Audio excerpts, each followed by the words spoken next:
so far we've been a really good offense. That's baseball. You're going to have, little peaks and valleys here and there.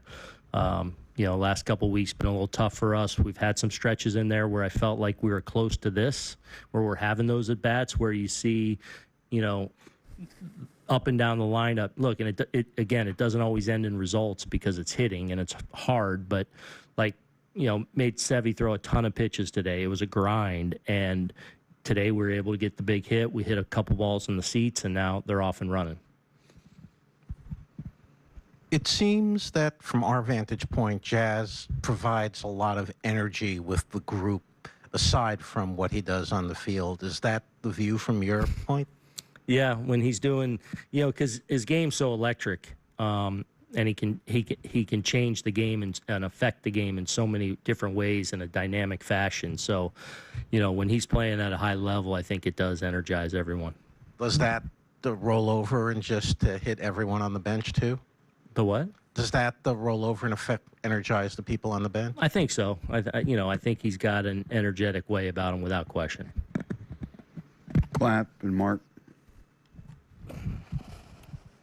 Aaron, is there a mechanical difference with Judge on the days like today compared to when he's slumping, or are those droughts just the nature of the game? Yeah, it's the nature of it. Look, I mean,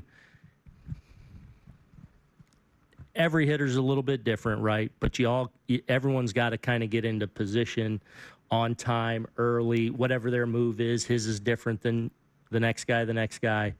Really, that's all it is that last wave of really good timing of getting into your move so your swing comes out and the right decision comes out. So, when you see a guy struggling, it's not so much he's pulling off the ball or he's usually not in position on time to fire his proper swing. Mark. Aaron, sorry, did you say Judge's back had been bothering him? Yeah, I was, Did you want to give him a day? Or No. I wanted to DH him. and he wouldn't let you, I guess? Huh? But he wouldn't let you... No, I wasn't giving him a day. I was DHing him. Rube. Aaron, when you guys started June, you were 13 games over 500. You guys have won 3 out of 4 now, and you're 13 games over 500. Has it felt like it's been a losing month? Based on the questions I get in here every day. Look, I mean, it feels like we've had a tough couple weeks. It felt like we had a really tough week, where we lost, what did we lose, 6 in a row at one point? It felt like that because we weren't scoring a lot. We were actually playing some pretty low scoring, pitching well, but just, for whatever reason, weren't scoring that week. So it comes down to kind of a rough week. But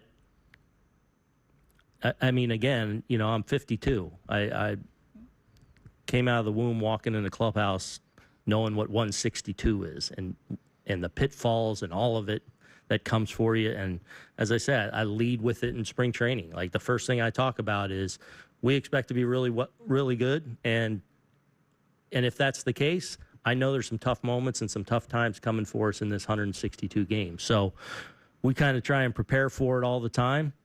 You hope they're smaller, right? But they're also a little bit inevitable. It's important that you stay together, stay with your process, trust your guys, trust each other, and I feel really good about this team. So, hopefully we get on a roll. Meredith and Susan. Aaron, it's not every day you see Volpe get thrown out there. It was tough to see in between innings. Did you think he said something, or what did he say to necessitate? I got to look. I actually went down. I didn't see the interaction. That's why I walked out to Chad to get an explanation, and he said, I don't think Volpe said anything other than he kept raising his arms at him, and Fairchild said he warned him, like, hey, that's enough, and he kept raising it, so he threw him out. So I did not physically see the interaction yet.